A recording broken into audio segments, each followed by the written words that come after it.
Hello guys, how are you all? I'm Pramila and today my next question is एक VCR और TV में से प्रत्येक को 8,000 रुपीज़ में ख़रीदा गया, यानी कि वीसीआर का भी परचेजिंग रेट कितना है 8,000 और टीवी का भी परचेजिंग रेट कितना है 8,000। दुकानदार को वीसीआर पर 4% का हानि यानी लॉस हुआ और टीवी पर 8% का लाभ यानी बेनिफिट हुआ। इस पूरे लेन देन में लाभ अथवा हानि का परसेंटेज आपको ज्ञात करना है, फाइंड आउट करना है। ठीक है, तो हम लिख लेते हैं वीसीआर और टीवी का परचेजिंग रेट मतलब जिस रेट पे ख़रीदा उसे, है ना, यानी वीसीआर और टीवी का क्रय मूल्य कितना दे रखा है कि इसमें से प्रत्येक को 8,000 रुपीज़ में ख़रीदा गया है ना, यानी कि वीसीआर का भी रेट 8,000 है और टीवी का भी, तो इन दोनों का परचेजिंग रेट कितना हो जाएगा 8,000 प्लस 8,000। ठीक है, इसकल टू कितना हो गया 16,000 रुपीज़। ठीक है,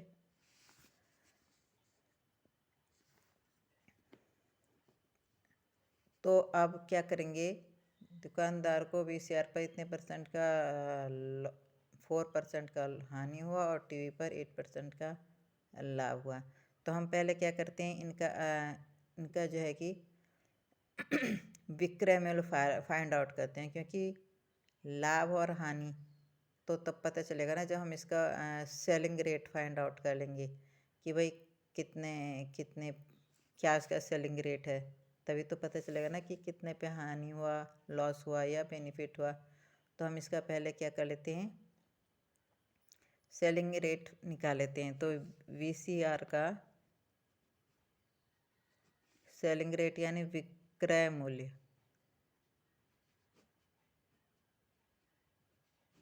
विक्रय मूल्य इक्वल टू क्या हो जाएगा, क्रय मूल्य यानी कि परचेजिंग रेट क्रय मूल्य। ठीक है, क्रय मूल्य माइनस क्रय मूल्य पर हानि परसेंटेज में। ठीक है, माइनस क्रय मूल्य पर हानि परसेंटेज में, क्रय मूल्य पर हानि परसेंटेज में। ठीक है, क्योंकि यहाँ पे बोल रहा है ना वीसीआर पर उससे 4% का हानि हुआ है, हानि लॉस हुआ है। तो हम इसका विक्रय मूल्य जब फाइंड आउट करेंगे यानी सेलिंग रेट जब फाइंड आउट करेंगे तो क्रय मूल्य में से जो क्रय मूल्य पे लॉस हुआ है वो हमसे परसेंटेज में जो लॉस हुआ है वो उसे हम माइनस कर देंगे। तो क्रय मूल्य इसका क्या था 8,000, क्योंकि दोनों 8,000 की हैं, और क्रय मूल्य पर 4% का लॉस, और उससे कितना हुआ इसमें 4% का लॉस हुआ इस लेन देन में। तो क्रय मूल्य पे 4% का हानि, यानी कि क्रय मूल्य कितना है 8,000 मल्टीप्लाई बाई लॉस कितना हुआ 4% का, यानी कि 4/100। ठीक है, 4/100। तो अब हम इसे सोल्व कर लेते हैं।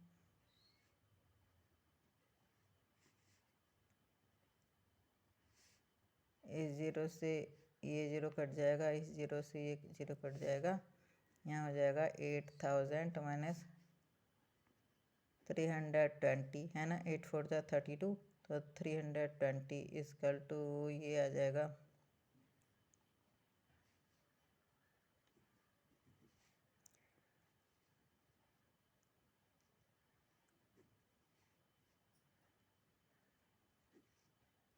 रुपीज़। ये आ गया है 7,680 रुपीज़, ये इसका आ गया है सेलिंग रेट, विक्रय मूल्य। ठीक है, अब हम टीवी का सेलिंग रेट निकालते हैं, टीवी का है ना। टीवी पर 8% का बेनिफिट हुआ है, टीवी पर 8% का बेनिफिट हुआ है ना। ये 8 है लिखा हुआ, 8, ठीक है 8। तो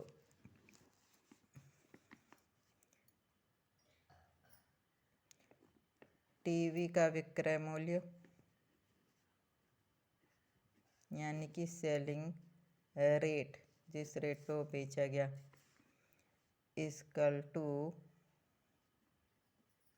क्रय मूल्य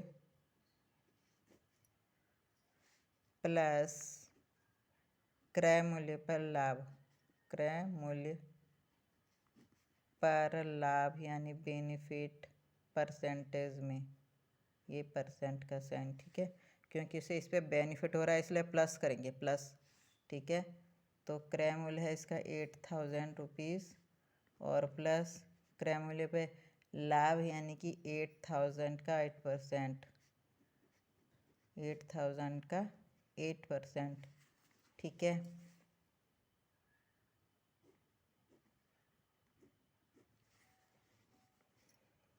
ये हो गया 8000 प्लस 8 8 = 64, यानी कि 8000 प्लस 640, और इन्हें ऐड कर दिया तो ये हो गया 8640 रुपीज़। ये आ गया टीवी का विक्रय मूल्य, ठीक है, टीवी का विक्रय मूल्य आ गया। अब इन दोनों का विक्रय मूल्य निकालेंगे, ठीक है। यहाँ पे इन दोनों का क्रय मूल्य निकाला था सबसे पहले, यानी परचेजिंग रेट निकाला था हमने दोनों को ऐड करके।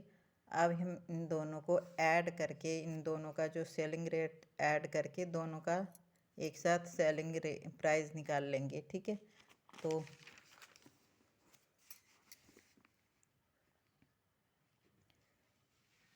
VCR और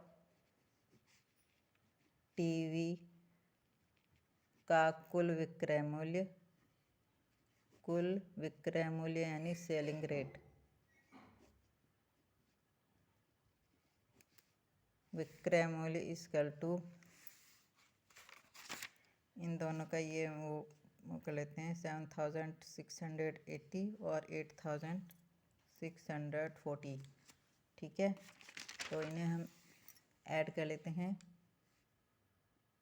7680 प्लस 8640,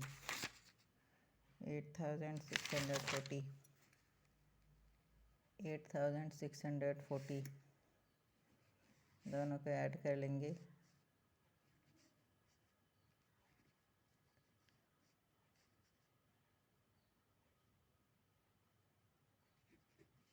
ठीक है। ये आ जाएगा 16320 रुपीज़। ये दोनों का क्या आ गया, कुल विक्रय मूल्य, यानी कि दोनों VCR और टीवी दोनों इतने कुल मिला के इतने रेट में, इतने रुपीज़ में बिके हैं।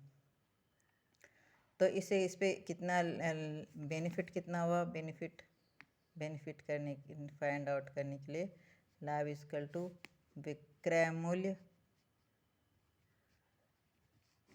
माइनस क्रय मूल्य, है ना, यानी कि selling rate minus purchasing rate, और विक्रय मूल्य है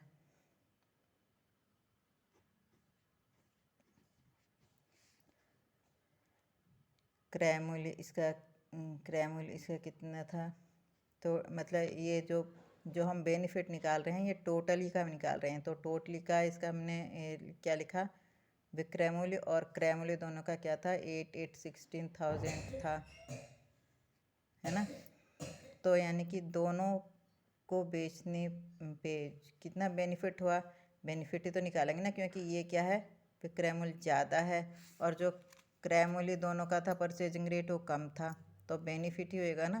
तो हमने क्या हुआ, इस सौदे में जो बेनिफिट हुआ वो हम इसे निकाल रहे हैं, इस टोटली के विक्रय मूल्य में से टोटली का क्रय मूल्य माइनस करके इस सौदे में जो बेनिफिट हुआ वो निकाल रहे हैं। तो ये हो गया 320 रुपीज़ बेनिफिट।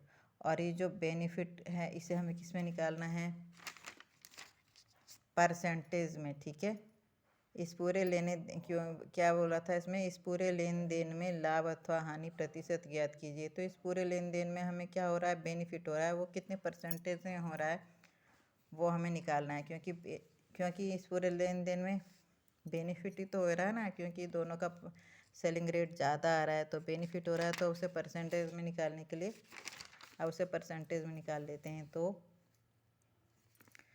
बेनिफिट परसेंटेज यानी कि लाभ का परसेंट कितना हुआ, तो लाभ का परसेंट निकालने के लिए यहाँ पे करेंगे लाभ यानी बेनिफिट मल्टीप्लाई बाय 100 अपॉन क्रय मूल्य, ठीक है, यानी परचेजिंग रेट।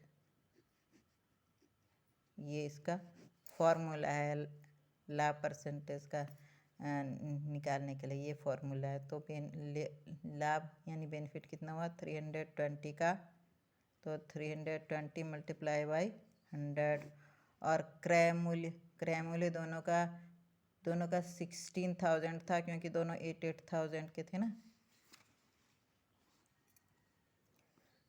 तो अब इसे वो कर लेते हैं, इस जीरो से ये जीरो कट गया, इस जीरो से ये जीरो कट गया, इस जीरो से ये जीरो कट गया, तो 16 2 ज़ा 32, यानी कि बेनिफिट कितना हुआ 2% का। ठीक है, तो ये क्वेश्चन इस तरह से करना था। आई होप आपको समझ में आ गया होगा, मैंने पूरी कोशिश करी, ठीक है।